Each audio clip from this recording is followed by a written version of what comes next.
Sit. Yes. Down. Yes. Stand. Yes. Good job. Well done. Ready? Biscuit, leave it. 1, 2, 3, 4, 5, 6, 7, 8, 9, 10. Yes, take it. Good job. Biscuit, watch me. 1, 2, 3, 4, 5, 6, 7, 8, 9, 10. Yes, good girl. Yes, good girl. Here, Biscuit, go kennel. Yes, good girl. Biscuit, stay. Yes. Stay. Yes. Stay. Yes. Stay. Yes. Stay. All done.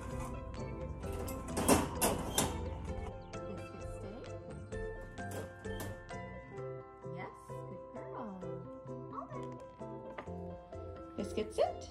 Good girl. Stay. Yes. Stay. Yes. Stay. Yes. Stay. Yes. Good girl. All done.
It was good. People were really nice.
Yes.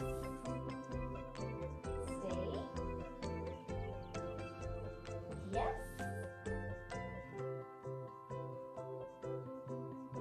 Stay. Yes. Stay. Yes. Good girl. Well done. Good job. That was so good. We're going to show you how Biscuit does for our off-leash hikes. Ready, Biscuit? Let's go. Good girl. So I always start out with a high rate of reinforcement, rewarding them every time they check in. And then as I see that they're staying nice and close, we can start to lower the rate of reinforcement and reward a little bit less often. So what I want to do is try to find the sweet spot between rewarding enough so that she will check in here and there, but not so much that she never leaves my side. So now she's starting to run up ahead and sniff a little bit and check in here and there. This is really what I want to see happening so that I know we still got a connection. Good girl, go play. But she is free to go off and sniff and explore a little bit. Now, as I'm feeding the treats, it's important to remember that I don't just want to go from giving lots of treats to just stopping giving treats and expecting her to continue the behavior. The reason we start to switch it up with affection and praise is we do want to acknowledge the behavior and let her know that we like it and we want to maintain it, even if they're not going to get a treat every single time. And then every once in a while, we do give them a treat to keep them checking in and doing it more. Good girl, Biscuit. Oh, you got some zoomies. Good girl. Good girl. All done. Go play. Out here, I'm mostly just using kibble for Biscuit. Because we've worked together lots, I don't have to use a lot of high value treats. But anytime you go somewhere new where there's new exciting smells and sights and distractions, you'll need to switch it up with some higher value treats. So things like chicken, hot dog, cheese, liver, even chopped up bits of steak. The idea is you want your best value treat to trump anything that she's finding in the environment so that whenever you ask her to do something, she'll happily do it, expecting to get the best outcome from you. Now, as we're building up this reinforcement history that all the best stuff comes from us, it's important to have a long line on your dog to prevent them from running off and self-rewarding in the environment. So what I mean by that is if I go somewhere new and Biscuit runs off and starts chasing birds and squirrels, and I don't have any kind of a leash on her to be able to prevent her access to those things, that's what she's going to find reinforcing in that environment. So that's what she's going to do every time she gets out to that environment. So whenever I start somewhere, I start with a long line and make sure they're checking in well, make sure they're doing recalls and good leave-its, and then I can think about fading that long line as we get success. Now keep in mind, just because she's really, really good like right now, doesn't mean that there won't be stages where she tests the rules. So as she matures and is gaining her independence, you might find that she tests the rules and tries to see what she can get away with. Those would be times to make sure we've got that line on her so that if she is testing the rules and tries to run off, we do have that line on her to prevent her from being able to run off and self-reward in the environment. Good girl. Go play. I've hidden on Biscuit. We're going to do an out-of-sight recall. Biscuit, come! Yes, good girl. All done, go play. So it's not just about food, it's also about coming out and playing fun games with your dog so that you're fun and exciting to work with. One of the games that we like to play lots is hide and go seek. I hide on them, I call them. When they come racing in, I give them a good treat and then I back it up with a go play. Sending them to go play at the end is a really important part of the equation because we don't want them to learn that recall ends the fun. And that's a common mistake a lot of puppy owners make is they use their recall before they leave fun places. And then the dogs clue in and they stop coming when called because they don't want the fun to stop. So what we need to do to avoid having that happen is do lots and lots of recalls where we can back it up with a go play and they can keep playing.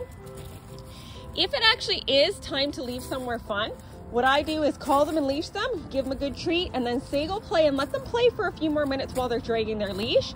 And then just pick up the leash and go and say let's go or some other cue other than your recall cue so that you're not making the immediate association that recall is going to end the fun. Along the same lines, don't use recall to do anything that you think your dog might not like. So I don't use recall to get them in the bath or to do their nails or any grooming. I also don't use the word come to encourage them to do anything that they seem uncertain about. So for example, if Biscuit was nervous about going across a certain surface or through a doorway or through a tight space, I wouldn't use come to encourage her to do it because you risk making a negative association with that word. You can do cookie tosses or kibble trails or anything to encourage her to figure out how to do it herself.